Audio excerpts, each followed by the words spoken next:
पुराने वक्तों की बात है। एक बहुत ही शादाब और खूबसूरत इलाके में चौधरी हशमत नाम का एक बनिया और कपड़े का बड़ा ताजिर रहता था। इसके पास अल्लाह का दिया सब कुछ था। एक बहुत बड़ा आलीशान घर, कीमती घोड़े और बाजार में सबसे बड़ी दुकान। लेकिन हशमत के अंदर एक बहुत बड़ा ऐब था, दिखावा। वो हर छोटी से छोटी चीज का इतना दिखावा करता कि आसपास के लोग आहिस्ता आहिस्ता इससे दूर होने लगे थे। अगर वो दुकान पर नया माल लाता तो पूरे बाजार में ढोल पिटवा देता। अगर घर के लिए कोई कीमती चीज खरीदता तो इसे जानबूझकर घर के बाहर ऐसी जगह रखता ताकि आते जाते सबकी नजर पड़े। इसका मानना था कि जब तक लोग अब की अमीरी देखकर रश्क न करें तब तक अमीरी का कोई मजा नहीं। हशमत का एक ही बेटा था, ज़ैन। ज़ैन की उम्र यही कोई 6 या 7 साल थी। वो उम्र में तो छोटा था, लेकिन इसकी तबीयत में एक ऐसा ठहराव और समझदारी थी जो बड़ों में भी नहीं होती। वो अक्सर अपने बाप को इस तरह लोगों के सामने अपनी शान बगैरती देखता तो अंदर ही अंदर कुड़ता और परेशान होता। एक दिन हशमत अपनी बड़ी दुकान पर बैठा था।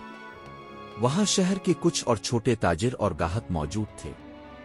हशमत ने ऊंची आवाज में अपनी दुकान के तख्ते पर हाथ मारकर कहा, सुनो भाइयों, ये जो मेरी दुकान है ना, पूरे इलाके में इस जैसी कोई दुकान नहीं। इसका एक एक झूमर, इसका एक एक थान मैंने शहर से खरीदा, बहुत पैसा खर्च किया है। तुम लोग तो छोटी दुकानें लेकर बैठे हो, मेरी इस दुकान की बराबरी करने में तुम्हें सालों लगेंगे। वहां खड़े लोग खामोश हो गए।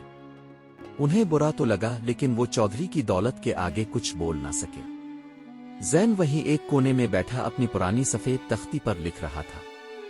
इसने अपने बाप की तरफ देखा और बहुत नर्म आवाज में बोला, अब्बा जान, लेकिन उनके पास जो भी आता है हमेशा मुस्करा कर जाता है।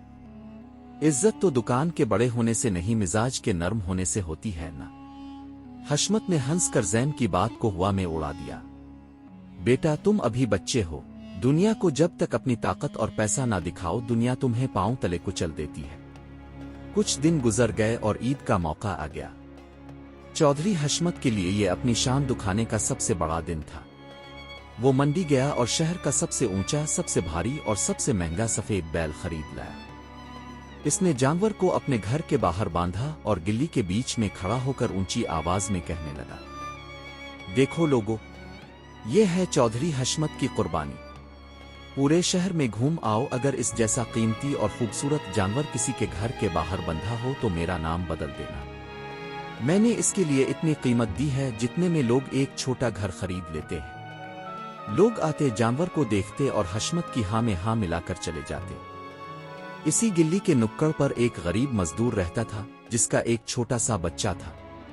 वो दोनों बाप बेटा खामोशी से इस बड़े जानवर को देख रहे थे। गरीब बाप ने मायूसी से अपने बेटे का हाथ पकड़ा और कहा, बेटा, हमारी औकात कहाँ, हम इस साल एक छोटी सी बिक्री भी नहीं ले सके।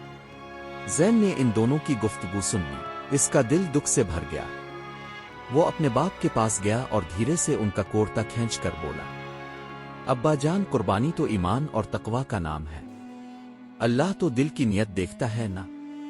अगर हम इस जानवर का इतना शोषा ना करें तो क्या अल्लाह हमारी कुर्बानी कबूल नहीं करेगा? हशमत ने थोड़ी आंखें देखा कर कहा, ज़ैन, तुम बार बार बीच में मत बोला करो। मैं इतना महंगा जानवर लाया हूं तो क्या लोगों को पता भी ना चले? सबको मालूम होना चाहिए कि चौधरी का मुनाफा कितना बड़ा है।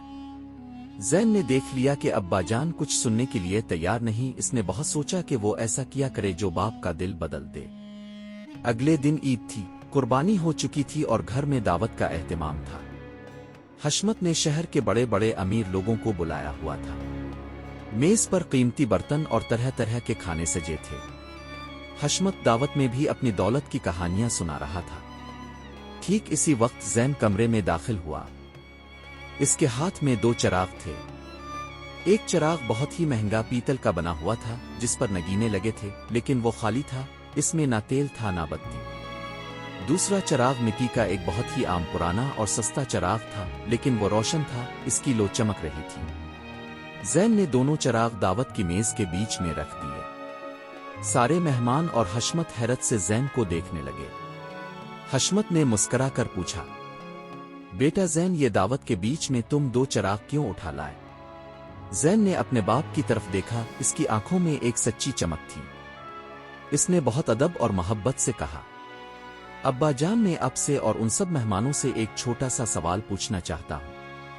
یہ جو پیتل کا قیمتی چراغ ہے یہ بہت مہنگا ہے، دور سے چمک رہا ہے اور دیکھنے میں سب سے عالی شان ہے، لیکن اس کے اندر کوئی روشنی نہیں ہے، یہ اندھیرے میں کسی کے کام نہیں آ سکتا۔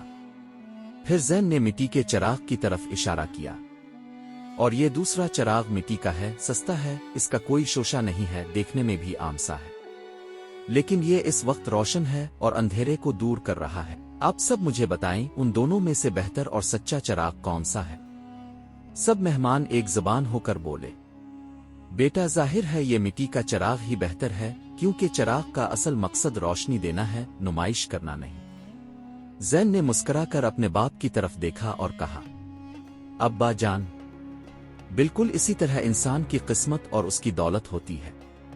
اگر ہمارے پاس بہت پیسہ ہے، بڑا گھر ہے، بڑی دکان ہے، لیکن ہمارے دل میں عاجزی نہیں ہے اور ہم صرف باہر کا شوشہ دکھاتے ہیں، تو ہم اس خالی پیتل کے چراغ کی طرح ہیں جو دیکھنے میں تو عالی شان ہے مگر کسی کے اندھیرے کو دور نہیں کر سکتا۔ کمرے میں اچانک ایسی خاموشی چھا گئی کہ اگر ایک سوئی بھی گرے تو آواز آئے۔ زین نے بات جاری رکھی، اللہ نے آپ کو امیر بنایا ہے ابا جان، تاکہ آپ اس مٹی کے چراغ کی طرح دوسروں کی زندگی میں روشنی کریں، نہ کہ اپنی دولت کا شوشہ دکھا کر کسی غریب کے دل میں مایوسی پیدا کریں۔ اگر آپ اپنی امیری کا دکھاوا کرتے رہیں گے تو لوگ آپ کے پیسے کی عزت کریں گے، آپ کی نہیں۔ زین کے ان الفاظ نے چودھری حشمت کے دل پر جیسے ایک گہری چوٹ کی۔ اس کے دوستوں اور مہمانوں کے سامنے اس کی آنکھوں سے پچھتاوے کے آنسو بہہ نکلے، لیکن یہ شرمندگی کے آنسو نہیں تھے بلکہ احساس کے آنسو تھے۔ اس نے محسوس کیا کہ اس کے 7 سال کے معصوم بچے نے اسے زندگی کی وہ حقیقت سمجھ دی جو اس نے اب تک سوچی بھی نہیں تھی۔ حشمت اپنی کرسی سے اٹھا، آگے بڑھا اور سب کے سامنے اپنے بیٹے زین کو سینے سے لگا لیا۔ معاف کر دینا میرے بیٹے، آج اس باپ کو اس کے بیٹے نے صحیح راستہ دکھا دیا۔ میں جھوٹی شان کے اندھیرے میں بھٹک گیا تھا، تم نے مجھے سچا چراغ بننا سکھا دیا۔ اس دن کے بعد سے چودھری حشمت کا پورا وجود بدل گیا۔ اس نے اپنی دکان اور گھر کا شوشہ دکھانا بالکل چھوڑ دیا۔ وہ اب ہر کسی سے نرم دلی اور عاجزی سے ملتا۔ اس نے چپکے سے شہر کے غریبوں کی مدد کرنا شروع کر دی، ایسی مدد کے ایک ہاتھ سے دے تو دوسرے ہاتھ کو خبر نہ ہو۔ لوگ حیران تھے کہ اتنا بڑا دکھاوا کرنے والا چودھری اتنا نرم دل کیسے ہو گیا، لیکن حشمت اب ہمیشہ مسکرا کر کہتا، انسان کی اصل پہچان اس کی دولت نہیں بلکہ وہ روشنی ہے جو وہ دوسروں کے دلوں میں چھوڑ جاتا ہے۔ شور مچانے والی شان ایک دن مٹی میں مل جاتی ہے، مگر عاجزی، محبت اور خالص نیت اللہ کے ہاں ہمیشہ زندہ رہتی ہے۔ اللہ تعالی ہمیں دکھاوے سے بچائے، دلوں میں عاجزی پیدا فرمائے اور ہماری چھوٹی چھوٹی نیکیوں کو بھی قبول فرمائے، آمین۔ اور ایسی مزید سبق آموز کہانیوں کے لیے چینل کو سبسکرائب کرنا نہ بھولیں۔